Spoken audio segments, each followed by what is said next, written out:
오늘은 5단원 세계대전과 사회변동에서 2단원 제2차 세계대전, 그 중에서도 제2차 세계대전의 발생에 대해 배워보도록 하겠습니다.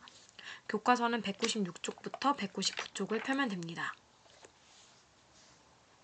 먼저 제2차 세계대전의 배경에 대해서 배워보도록 하겠습니다.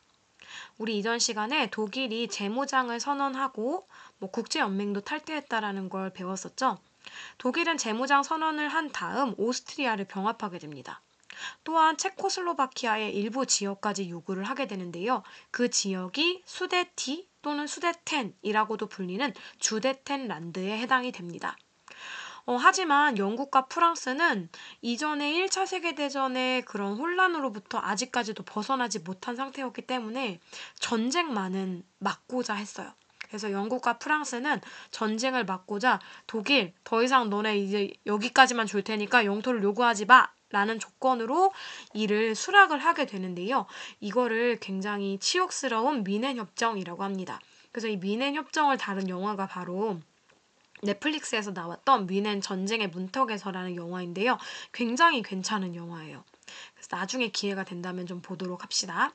이 사람은 우리가 영화 1917에서 볼 수 있었던 조지 맥케이 주인공입니다. 그래서 이 미넨 협정으로 인해서 결국에는 이 독일이 주데텐란드를 갖게 되는데요. 하지만 독일이 여기서 이렇게 주데텐란드만 먹고 마무리할 독일이 아니었죠. 독일은 체코슬로바키아의 다른 지역까지 결국 장악을 하게 되고 영국이 이런 독일의 침략을 견제하기 위해서 폴란드와 상호 원조 조약을 체결하게 됩니다. 즉 독일이 이제 폴란드를 공격을 하면서 2차 세계대전이 일어날 것이 수도 있다라는 생각을 했기 때문에 폴란드를 도와주겠다라는 식으로 이제 조약을 체결하면서 독일을 좀 압박하는 카드로 썼던 거겠죠. 하지만 독일은 정말 이념적으로 대립하고 있었던 소련과 충격적인 조약까지 맺게 되는데요. 그게 바로 독소 불가침 조약이었습니다. 이 독소 불가침 조약으로 결국에는 제2차 세계대전 발발 배경이 만들어진다고 볼 수 있었는데요. 1차 세계대전 당시 여러분들도 기억이 나겠지만 독일은 유럽의 중심 지역에 있기 때문에 오른쪽에는 러시아라는 엄청난 센 국가, 왼쪽에는 프랑스라는 그리고 그 넘어서 영국이라는 서구 열강 가장 핵심적인 국가 두 국가였죠. 그런 국가들과 맞대어 있는 가운데에 위치한 국가였습니다. 따라서 전쟁을 겪게 되면 동부전선과 서부전선 사이에 껴서 샌드위치 당할 수 있는 상황이 컸잖아요. 그런데 동부전선을 안정시킬 수 있는 독소 불가침 조약. 독일과 소련은 이때 사실 사이가 정말 안 좋았던, 이념적으로 절대 같이 함께할 수 없는, 나치즘과 공산주의는 원래 그렇거든요. 서로 함께할 수 없어요, 이념적으로. 그렇지만 이렇게 이런 풍자화가 나타날 정도로 여기에 히틀러, 여기에 소련의 스탈린, 그러니까 나치와 공산주의가 같이 결혼을 했다. 이런 그림이 만들어질 정도로 정말 충격적인 조약이 맺어지게 되는데 그게 바로 독소 불가침 조약입니다. 여기 히틀러가 있죠. 이 왼쪽에 있는 사람이 이 영국의 당시 그 총리였는데요.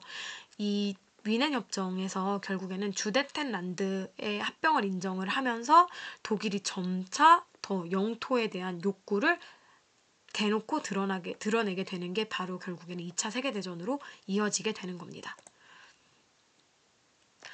자, 2차 세계대전의 전개 과정입니다. 결국에는 1939년 독일은 폴란드를 침공을 하게 됩니다.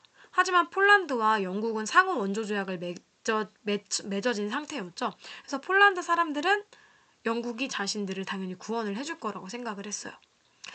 그럼에도 불구하고 영국은 막 적극적으로 나서지 않았어요. 그래서 폴란드 사람들이 정말 좀 충격을 많이 받았다고 하는데 독일이 폴란드를 침공하면서 결국 섬나라였던 영국을 제외한 유럽을 빠른 속도로 점령을 하게 됩니다. 동부전선을 독소 불가침 조약으로 안정시켜 놨기 때문에 서유럽 쪽으로 독일이 다 그 영토를 확장을 하게 되는 거예요. 결국 1940년에는 독일이 파리를 점령하게 되고 이 파리를 점령당하니까 프랑스의 드골 장군은 영국에 망명정부를 세워 저항을 하게 되는데 이런 저항하는 세력들을 레지스탕스라고 합니다. 1941년에는 결국에는 독일이 소련과의 불가침 조약을 파기를 하면서 소련도 침공을 하게 됩니다. 이게 결국에는 제2차 세계대전의 가장 패배 요인 중 하나였거든요. 동부전선을 안정시켰었던 독소 불가침 조약이 파기가 되면서 독일이 동부전선에서도 싸움을 했어야 했기 때문에 이 독일과 소련의 전쟁, 그걸 독소전쟁이라고 하는데 단일 전쟁으로는 사상자가 최대 규모입니다. 이걸로 인해서 정말 많은 독일 사람들과 소련 사람들이 죽게 되는데 독일은 식량과 석유를 확보하기 위해서는 어쩔 수 없이 소련을 침공할 수밖에 없었다고 합니다. 한편 1941년 말에는 일본이 진주만을 기습 공격하게 돼요. 그로 인해서 태평양 전쟁이 일어나게 되고 미국까지도 참전을 하게 됩니다. 미국이 연합국 측에 포함이 돼서 참전을 하게 됩니다. 연합국은 영국, 프랑스 이런 지역을 의미하죠. 1942년에는 일본이 동남아와 태평양으로 세력을 확장하게 되고 미드웨이 해전에서 미국이 승리하게 되면서 일본은 패색을 짙게 갖게 되고요. 1943년에는 독소전쟁에서 가장 핵심적인 전투였던 스탈린그라드 전투가 있었습니다. 여기서 독일이 대패하면서 독일도 결국에는 패전의 수렁으로 깊게 빠지게 되고요.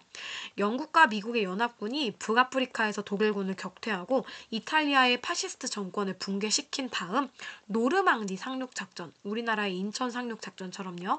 노르망디 상륙작전의 성공함에 따라서 프랑스를 해방하고 서쪽에서 이제 독일을 공격을 하게 됩니다. 소련도 독일로 동부전선 측에서 독일로 진격을 하게 되죠.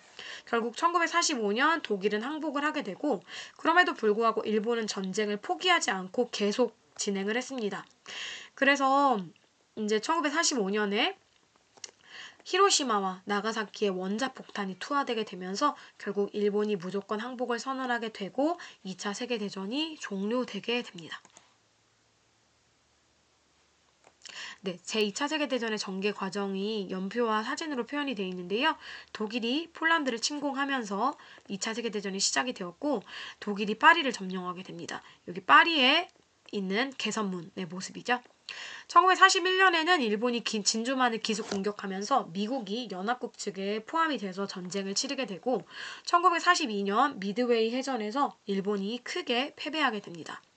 1943년 스탈린그라드 전투에서는 독일과 소련의 전쟁이었는데 독일이 크게 대패를 하게 되죠.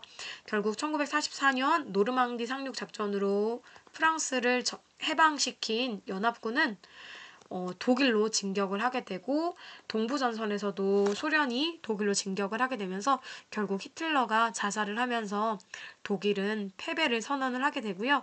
일본은 패배를 선언을 하지 않았기 때문에 원자폭탄을 히로시마와 나가사키에 투하를 당한 다음 결국에는 무조건 항복을 이제 선언을 하게 됩니다. 자, 전쟁에서 과학자의 양면성이 드러나다라는 챕터예요.